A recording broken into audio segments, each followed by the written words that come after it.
Hello friends, जय माता दी। कैसे हैं आप सभी? आशा करती हूँ कि आप सभी बहुत अच्छे होंगे। आप सभी का स्वागत है मेरे चैनल पर। आज के ब्लॉग की शुरुआत कर रही हूँ फ्रेंड्स। आज है 17 तारीख यानी कि 17 जनवरी 2022 और आज का दिन मेरे लिए बहुत ही ख़ास है। क्यों ख़ास है, बने रहिएगा वीडियो में, आगे आप लोगों के साथ ज़रूर शेयर करूँगी। सबसे पहले आप सभी से मेरी रिक्वेस्ट है उन लोगों से जो मेरी वीडियो डेली वॉच करते हैं पर उन्होंने अभी तक मेरे चैनल को सब्सक्राइब नहीं किया है, तो प्लीज़ जब आप वीडियो डेली वॉच करते हैं तो प्लीज़ सब्सक्राइब भी कर दीजिए और वीडियो को लाइक भी कर दीजिए। लाइक करने से कुछ नहीं होता है फ्रेंड्स, बिल्कुल फ्री है लाइक करना, तो प्लीज़ एक लाइक भी कर दिया करें जब आप वीडियो देखते हो। और आप सभी लोगों का दिल की गहराइयों से बहुत बहुत धन्यवाद मेरे साथ जुड़ने के लिए, मेरा इतना ज़्यादा सपोर्ट करने के लिए। सच बोल रही हूँ, आप लोगों ने तब सपोर्ट किया जब अपने पीछे हट गए थे, तो इस टाइम पे आप लोगों ने साथ दिया, बहुत ज़्यादा साथ दिया। ऐसे ही साथ दीजिएगा। और पीछे से इधर उधर से आवाज़ें आ रही है तो इन्हें इग्नोर कीजिएगा। अभी शाम का टाइम है और आज मौसम भी बहुत ख़राब है, हल्की हल्की बारिश हो रही है। दिखाती हूँ आपको बैक कैमरे से। ये देखिए फ्रेंड्स, मौसम आज बहुत ख़राब है, पूरा दिन धूप नहीं निकली है और अभी हल्की हल्की सी बारिश हो रही है। और मैं आई थी ब्यूल लेने, यानी कि जो हरी घास होती है ना, उसको लेने आई थी। तो घास हमने निकाल लिया और ये ब्यूल का पेड़ है, घास हमने निकाल लिया है। और मैं अकेली नहीं आई हूँ, ये देखिए भाभी भी साथ में आए हैं, क्योंकि आज मैं घर से उरली साइड को आई हूँ और ये जो है सामने ये हमारा गांव है। तो भाभी के घर यहीं है, हमें आना पड़ता है परे से पौने किलोमीटर, आधा किलोमीटर परे से। तो भाभी ने मुझे बुलाया कि इस साइड ही आ जाओ, क्योंकि भाभी पेड़ में नहीं चढ़ते, इनके नहीं चढ़ा जाता। और भैया काम पे हैं आजकल। बारिश हो रही है, अभी हल्की हल्की हो रही है, तो क्या पता शाम के कल सुबह तक बहुत ज़्यादा हो जाए। फिर हो जाता है कि पशुओं के लिए ना हरी घास निकालना बहुत मुश्किल हो जाता है। तो हम आ गए हैं अभी, ये ले आते हैं घास और फिर देखते हैं आगे क्या होता है। मेरी जिम्मेवारी थी पेड़ से घास निकालना और भाभी की जिम्मेवारी है घास को इकट्ठा करना और गाड़ी लगाना, एक मेरे लिए एक अपने लिए। ठीक है, सही है ना? नहीं, मजाक कर रही हूँ। थोड़ा सा मैं बैठ गई थी, क्योंकि आप लोगों को पता है जब भी मैं बाजू से काम करती हूँ, पेड़ में चढ़ती हूँ, तो मेरे गर्दन में दर्द होने लगती है। तो थोड़ा सा मैं यहाँ पे बैठ गई, क्योंकि आज मैंने वीडियो भी एडिट नहीं करी है और बहुत ज़्यादा काम था घर पे, इसलिए घर पे टाइम नहीं लगा। तो फिर बाहर आकर के ही मैंने सोचा कि यहीं से मैं अपनी वीडियो एडिट करती हूँ। और अब बताती हूँ, मैंने कहा था आपसे आज 17 जनवरी है और ये दिन मेरे लिए बहुत ही ख़ास है। तो आज के दिन मेरे छोटे वाले बेटे यानी वंशु का जन्मदिन है। आज ही के दिन मेरा बेटा पैदा हुआ था और बहुत ही क्यूट है, बहुत ज़्यादा। बट मैं बस माता रानी से और कुछ नहीं कहूँगी, यही कहना चाहती हूँ कि माता रानी मेरे बेटे को हमेशा खुश रखना, उसे वो खुशियाँ देना जो कि उसके काबिल हो, उसे एक काबिल इंसान बनाना। और मैं जो नहीं बन सकी वो मेरा बेटा बने, उसके जितने भी सपने हैं, जितने भी अरमान हैं, सभी पूरे हों। आप लोग भी दुआएं दीजिएगा बहुत सारी, क्योंकि दुआओं में बहुत ज़्यादा ताकत होती है, बहुत ही ज़्यादा। आप लोगों की दुआओं ने मुझे यहाँ तक पहुँचा दिया है, तो क्या आप लोगों की दुआएं मेरे बेटे के लिए नहीं लगेगी? ज़रूर लगेगी। तो मेरे ना आज सुबह से ही सोच रही थी, क्योंकि आज ही के दिन सुबह 9:05 पर वंशु पैदा हुआ था। तो आ ही जाते हैं मन में कुछ सवाल आ जाते हैं। मुझे पता नहीं लगा कब 3 साल बीत गए, ये बात 3 साल हो गए इस बात को। पर ऐसे सोचती हूँ, जब भी याद करती हूँ उसके जन्म के पल, तो ऐसा महसूस होता है कि नहीं, ये मेरे साथ अभी जो मेरे साथ घटनाएं घटी, ऐसे लगता है कि नहीं ये अभी मेरे साथ घटी हो। क्योंकि कहते भी है कि घाव भर जाते हैं, घाव भर जाते हैं, चाहे कितना ही पुराना घाव हो जो हमारे शरीर पे होगा, हमारे हाथ में कहीं चोट लगी होगी, पैर में लगी होगी, कहीं भी लगी होगी, घाव भर जाता है। धीरे धीरे समय के साथ घाव भर जाता है। पर कुछ एक ऐसे घाव होते हैं जो कि कभी नहीं भरते हैं, और उन घाव की चोट ना सिर्फ दिल पे लगती है। तो मैं भी यही सोच सोच के आज बहुत ज़्यादा इमोशनल हो रही थी, बहुत ही ज़्यादा। फिर मैं जो उसकी ना पहले वाली तस्वीरें हैं, मैंने उसको कैसे कैसे पाला है मैं जानती हूँ, एक मेरी मम्मी जानती है। और हालांकि जब मेरा चेतन पैदा हुआ था तब तो मैंने इतना ज़्यादा वो नहीं किया था कि क्या है क्या नहीं है, क्योंकि समय के साथ साथ ना सब कुछ बदल जाता है। मैं भी बदल गई, मम्मी भी पहले जैसे नहीं रहे। पहले मम्मी यंग होते थे, काम करते थे दौड़ दौड़ के, बट जब वंशु पैदा हुआ तो उसकी जिम्मेवारियाँ कुछ ज़्यादा ही बढ़ गई थी, क्योंकि तब से ही मेरी मम्मी बीमार रहते थे और जैसे तैसे करके ना उन्होंने मेरा किया। क्योंकि आपको पता है जब एक लेडीज़ की डिलीवरी होती है तो उसके साथ कितनी प्रॉब्लम आती है, कितनी प्रॉब्लमों से गुजरना पड़ता है। जो मेरी बहनें हैं, मेरी माताएं हैं, वो अच्छे से समझ रही होगी मैं क्या कह रही हूँ। तो उस टाइम ना मेरी मम्मी ने मेरा साथ दिया, हर पल साथ दिया। दिन रात जगते थे वो मेरे पास, रातों रात जगते थे। तो मैं सोच रही थी कि समय ना एक जैसा नहीं रहता, किसी के साथ भी नहीं। और आज मैं बहुत ज़्यादा खुश हूँ, बहुत ही ज़्यादा खुश हूँ। उस टाइम भी जब मेरा बेटा 29 दिन का था, वंशु जब 29 दिन का था, तो मैं बहुत ज़्यादा बीमार हो गई थी, बहुत ही ज़्यादा। और उसी दौरान मम्मी भी बीमार हो गए, मैं भी बीमार हो गई, क्योंकि मैं पहले से ही मेरी जो तबीयत है ना ठीक नहीं रहती है। कभी कुछ होता है तो कभी कुछ होता है। फिर मम्मी भी बीमार हो गए साथ में। उस टाइम ऐसा था कि हमारे लिए ना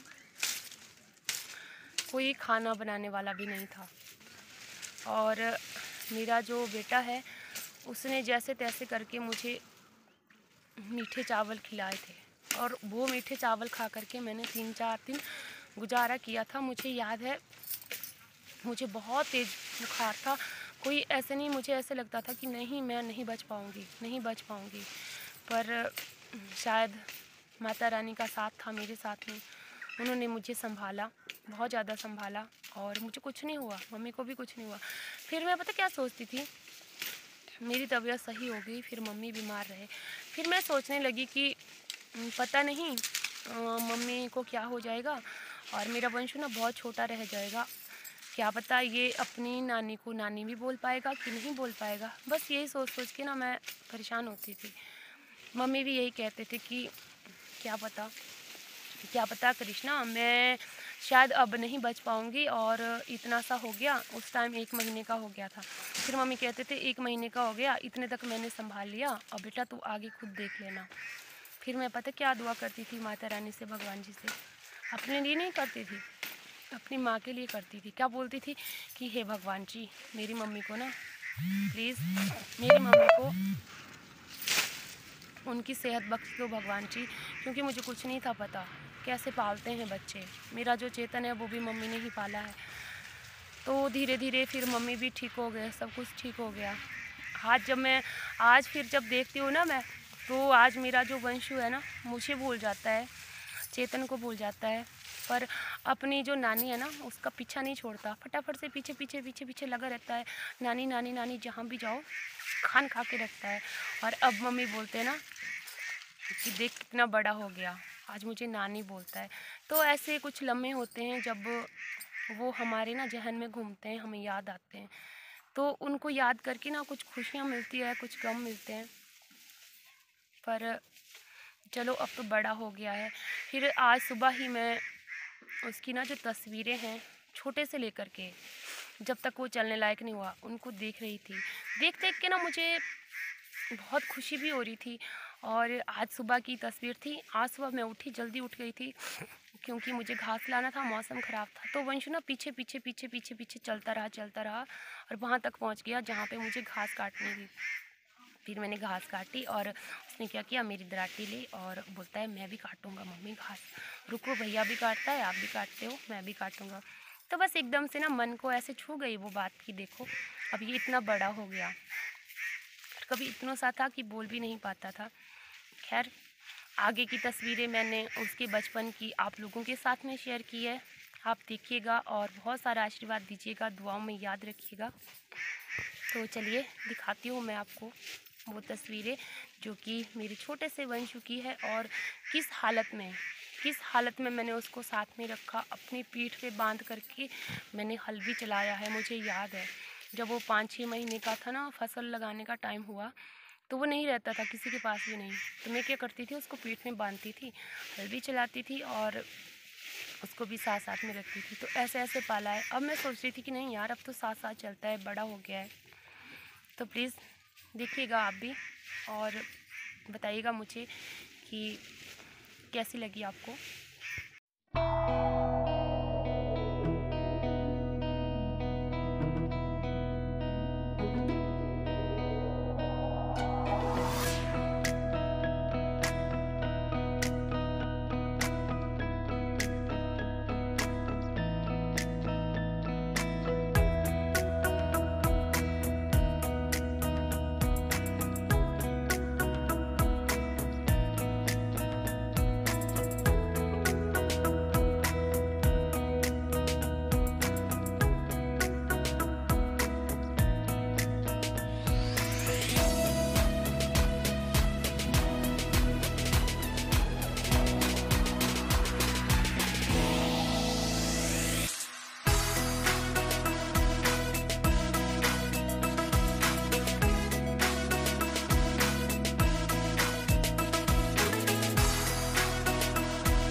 तो फ्रेंड्स, ये है हमारा छोटा सा क्यूटू सा वंशु और ये इसकी जन्म की तस्वीर है। जिस टाइम ये पैदा हुआ था उससे 1 या 2 घंटे बाद की है, ये 2 घंटे बाद की है। ये देखिए इसके नन्हे नन्हे लाल लाल से हाथ, और ये 6 दिन बाद की है। जब 6 दिन का हो गया था तो ये तब की है। और ये इसकी तस्वीर तब की है जब ये 3 महीने का था, और ये तब की तस्वीर है जब ये 6 से 7 महीने का था। हालांकि थोड़ा थोड़ा बैठने लग पड़ता था। और ये देखिए फ्रेंड्स, इसको मैं पीठ पे उठा करके काम करती थी और कभी मैं इसको खेत में बिठा करके काम करती थी। ये देखिए यहाँ पे मक्की की जो हल चलाते हैं मक्की के बीच में, ये वही चला रहे थे और इसको मैंने यहीं खेत में रखा था। तो इसी तरह से मैंने इसको पाला है। ये देखिए खेत में काम कर रही हूँ, चेतन के पास है और ये भी काम करता था तो फिर मैं इसको नीचे छोड़ देती थी। ऐसे ऐसे करके मैंने इसको पाला हुआ है। आप समझ सकते हो बच्चा पालना बहुत मुश्किल होता है, बट ये मेरे लिए बहुत ही लकी है, बहुत ही ज़्यादा। मैं इसकी एक स्माइल पर बहुत ज़्यादा फ़िदा हूँ। ये देखिए बहुत ही क्यूट सा है और इसकी नानी ने इसको पाल पाल के बड़ा किया है। हालांकि मालिश वगैरह मम्मी ही करते थे जब से ये पैदा हुआ है, अभी तक करते हैं। और ये यहाँ पे मम्मी और वंशु, ये देखिए। तो पता नहीं इसके ये छोटे छोटे कदम कब चलने लग पड़े और मुझे पता भी नहीं चला। ये आज सुबह का है, अभी सूरज भी नहीं निकला था, सुबह उठ जाता है। और ये मेरे साथ में ना घास के लिए चल पड़ा था। ये देखो कैसी मस्ती मारता हुआ।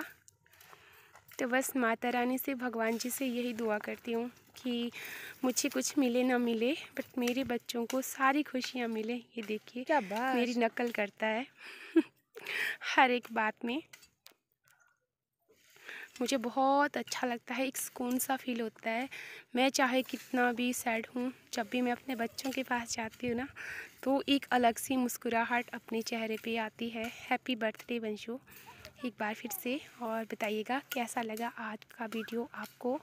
आज की वीडियो में बस इतना ही, मिलते हैं नेक्स्ट वीडियो में। तब तक के लिए बाय बाय, जय माता दी।